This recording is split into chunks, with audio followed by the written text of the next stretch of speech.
নমস্কাৰ। আবৃত্তি কৰিবলৈ লোৱা মোৰ কবিতা এখন নিভাজ ছবি। শুভ্ৰ আকাশ, পানীৰ কুলু কুলু শব্দ, দূৰ দূৰণিলৈ কেৱল সেউজীয়া আৰু সেউজীয়া।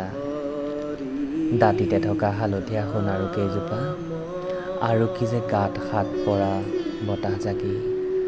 নিশ্চয় তোমাৰ মুখত এমুকুৰা হাঁহি আহিছে। পথাৰৰ বোকাৰ মাজত চাহ লৈ যোৱা সেই কণমানিটো মাজে মাজে যেন সি পৰি যাব খুজিছে। এচুকত থকা সৰু পুখুৰীটো সিঁচি গৰৈ কাৱৈ ধৰাৰ চখটো যেন ক'বই নালাগে।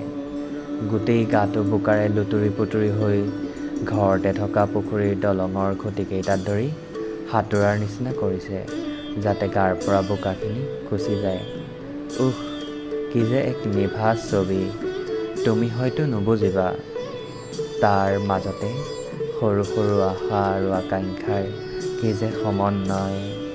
হাবিয়া সপোনবোৰ যেন বাস্তৱতকৈ বহুত ভাল লগা অনুভূতি। সপোন পথবিলাক জটিল হ'লেও দি যায় ভাল লগা বহুখিনি, আৰু সানি যায় আবিৰ মাথো সঁচা হাঁহি। ধন্যবাদ।